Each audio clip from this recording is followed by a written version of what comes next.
Students, आज हम लोग नेक्स्ट चैप्टर स्टार्ट करने जा रहे हैं and our next chapter is breathing and exchange of gases. Breathing and exchange of gases. We have studied that oxygen is required by all the living organisms. Why? To get energy. Means अगर हमें survive करना है, हमें survive करने के लिए क्या चाहिए? Energy चाहिए. और वो energy कहाँ से आती है? That energy comes from food. लेकिन the food जो इससे पहले हमने क्या चैप्टर पढ़ा? डाइजेशन वाला चैप्टर हमारा कंप्लीट हो गया, न्यूट्रिशन कंप्लीट हो गया. Means food is digested and food is digested, it is converted to its simple form and is transported to each and every cell. हर सेल तक वो फूड पहुंच गया उसके सिंपल फॉर्म में. Simple form means like glucose. Carbohydrates का अगर हम देखेंगे तो glucose is the simplest form. अब क्या होता है? This food that breaks down to release energy. The food, the simple food substances, they are broken down by cells to release energy. And this breakdown occurs in presence of oxygen. Oxygen की presence में the food that breaks down to release energy. Energy release होती है by the breakdown of simple food substances which are present in each and every cell. हर cell के अंदर food present है. Means glucose is present, simplest form में present है. Carbohydrate that breaks down in presence of oxygen to release energy. And this energy is utilized by our body, by the living organisms to perform various functions. So it means कि various functions perform करने के लिए हमें क्या चाहिए? There should be continuous supply of energy. Continuous supply of energy should be there for the cells to perform their activities. और continuous supply of energy कब मिलेगी? लगातार हमें एनर्जी की सप्लाई कब मिलती रहेगी? जब लगातार हमारे पास ऑक्सीजन की सप्लाई है. Means continuously we are taking oxygen. Continuous supply oxygen की पहुंचनी चाहिए सेल तक, तभी हमें एनर्जी लगातार मिलती रहेगी. ठीक है. अब ड्यूरिंग दिस प्रोसेस एनर्जी जब रिलीज होती है from food, then this process CO2 is also released. ठीक है. उस प्रोसेस में क्या होता है? CO2 भी रिलीज होती है. And this CO2 is very harmful for cells. It cannot be retained in the cells in our body. हमारी बॉडी के अंदर, हमारी सेल्स के अंदर CO2 ज्यादा टाइम तक नहीं रह सकती because it is very harmful. तो इट मीन्स कि ये जरूरी हो जाता है कि इस प्रोसेस में जो CO2 निकल रही है, जो CO2 रिलीज हो रही है, वो कॉन्टिन्यूसली बाहर की तरफ एक्सपेल कर दी जाए हमारी बॉडी से, लिविंग ऑर्गेनिज्म की बॉडी से. It should be continuously expelled. Is it clear? ठीक. तो इट मीन्स कि एनर्जी की कॉन्टिन्यूस सप्लाई बने रहने के लिए there should be a continuous supply of oxygen into body and there should be a continuous release or expulsion of CO2 from our body. तभी हमें uninterrupted एनर्जी की supply मिलती रहेगी और जिससे हमारी बॉडी के वेरियस फंक्शंस परफॉर्म होते हैं. क्लियर है? ठीक. तो that process it means oxygen लेना, inhalation of oxygen and exhalation of CO2 is called as breathing. Exchange of gases. हम क्या पढ़ेंगे? Breathing and exchange of gases. तो breathing किसे कहते हैं? What is breathing? इस एनर्जी हमारी बॉडी की हर सेल को एनर्जी मिलती रहे, उसके लिए हमें कंटिन्यूसली O2 लेनी पड़ेगी और CO2 रिलीज करनी पड़ेगी. इसी प्रोसेस को हम क्या कहते हैं? That process is called as breathing. ठीक. और ये जो ब्रेकडाउन हो रहा है, breakdown of food in presence of oxygen to release energy and CO2 and water is also formed here. ठीक. ये जो प्रोसेस है breakdown of food substances is called as respiration. 2 processes are there. 2 processes होते हैं. एक होता है breathing और एक होता है respiration, breathing and respiration. Breathing is just the intake of O2 and exhalation of CO2. O2 लेना और CO2 को बाहर निकाला, expel करना, that is called as breathing. ठीक. And breakdown of food to release energy is called as respiration. Yes. तो we can say that breathing is the first step of respiration, क्योंकि अगर रेस्पिरेशन होगा means food के breakdown के लिए क्या चाहिए, ऑक्सीजन चाहिए. ठीक है, और ऑक्सीजन हम कैसे लेंगे, बाय ब्रीदिंग. ठीक, to take O2 and release CO2, that is called as breathing. So breathing and respiration are two different processes. ये दोनों अलग अलग प्रोसेसेस हैं. हाँ, ये हम कह सकते हैं कि breathing is the first step of respiration. Is it clear? So in this chapter, इस chapter में our main concern is with the breathing and exchange of gases. ये जो breakdown of food है, इसकी जो mechanism होती है, that will not be studied in this chapter. वो हम इस chapter में नहीं पढ़ेंगे.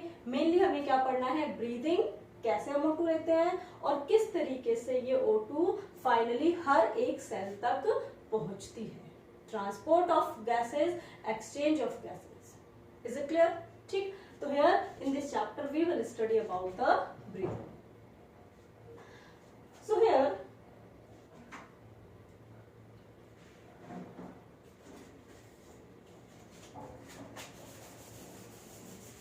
the organs of breathing. Breathing organs are different in different organisms. Different organisms have different breathing organs. Means we know that the organisms are of different kinds. बहुत सारे type के organisms हैं. They are living in different kinds of habitat. They are having different needs. Different needs है उनकी. Different habitat में वो रहते हैं. Different level of organization is there. So depending on that, depending on these situations, the different animals, different organisms have different organs for breathing. Clear? So what are these organs in different groups of animals? So let us discuss these. Organs for breathing. What are the organs for breathing? सबसे पहले हम start करते हैं from lower invertebrates. Invertebrates से start करते हैं और उसमें भी lower invertebrates like in sponges, coelentrates, in sponges, coelentrates and flatworms. Flatworms. In lower invertebrates like in sponges, coelentrates and flatworms, respiration occurs through body surface. Means जो respiratory organ है, कोई भी specific complex respiratory organ नहीं होता. Whole body surface that acts as an organ or that acts as a surface for exchange of gases. ठीक है, तो body surface के through the respiration, the breathing occurs by body surface through the process of diffusion. ठीक है, diffusion process के through body surface से direct O2 enter करती है और CO2 बाहर आ जाती है. तो no specific organs for respiration. Second, organs for breathing भी कह सकते हैं या organs of respiration. Organs of breathing or organs of respiration. ठीक है. Then sponges, coelentrates and flatworms. Now in annelids like in earthworm, अगर हम बात करते हैं थोड़ा सा earthworms. In earthworm, that is in annelids. In earthworm, the respiration occurs by thin, moist cuticle. Thin, moist cuticle. जो उनके ऊपर कवरिंग होती है, वो उसे कहते हैं हम क्यूटिकल।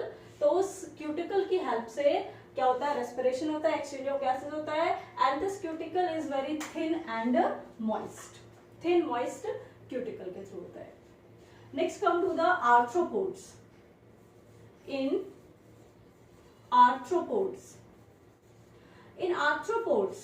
बिकॉज आर्थ्रोपोड्स अपने आप में एक बहुत बड़ा फाइलम है और बहुत डिफरेंट काइंड्स के ऑर्गेनिजम्स हैं इसमें, तो थोड़ा वेरी करता है यहाँ पर। इन आर्थ्रोपोड्स में अगर हम देखेंगे इन insects respiration occurs by trachea, respiration by trachea, किसमें, इंसेक्ट्स में। In insects a network of tubes is there, insects की बॉडी के अंदर बहुत सारी ट्यूब्स का एक नेटवर्क होता है, and these network of tubes is called as tracheal network, और we can these tubes are called as trachea. ठीक है, तो पूरा ट्रैकियल सिस्टम होता है इंसेक्ट्स के अंदर जो रेस्पिरेशन में हेल्प करता है। These trachea they open on outside, surface पर ओपन करते हैं through openings, certain openings, and these openings are called as spiracles. Spiracles की हेल्प से ट्रैकिया बाहर ओपन होते हैं, स्पाइरेकल्स की हेल्प से वो उठू लेते हैं, and then they reach to trachea. ठीक है, दैट इज इन इंसेक्ट्स। अगर हम बात करें कुछ एक्वेटिक आर्थ्रोपोड्स की, like in prawn, aquatic, in some of the aquatic arthropods like in prawn, gills are there। क्या होते हैं, gills help in respiration। in spiders, scorpions and spiders, the respiratory organs are book lungs। respiratory organs क्या होते हैं, scorpions and spiders, the respiratory organs are book lungs। अब इससे आगे बढ़ते हैं, ये किसकी बात हो गई, आर्थ्रोपोड्स की। ठीक, then come to the mollusks। In mollusks, the respiration occurs by gills, or they are also called as ctenidium। In case of mollusk, gills, respiration is by gills, and gills are also called as ctenidia or ctenidium। ठीक है, then come to the, if we talk about vertebrates, अगर हम पहुंचते हैं किस पर, vertebrates, among vertebrates in fishes respiration occurs by gills।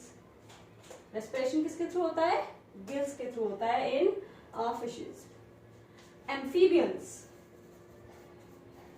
in amphibians respiration occurs by 3 ways। there are 3 modes of respiration in amphibians। first, by thin and moist skin।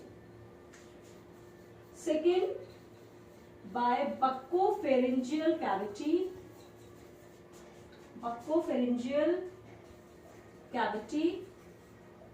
and third, by lungs।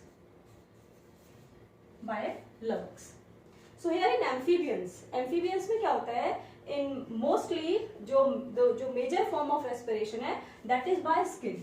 in amphibians, like in frog, the skin is very thin and moist, that helps in respiration, that helps in exchange of gases। तो skin के through हो गया। in some of the amphibians, like in frog में respiration also occurs by buccopharyngeal cavity।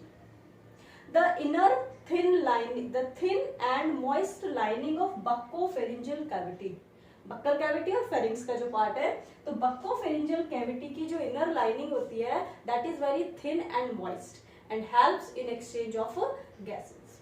Clear है, तो buccopharyngeal cavity भी help करती है। And the amphibians they also have lungs which help in respiration. ठीक है, so 3 types of respiration are there in amphibians. Then after that, reptiles,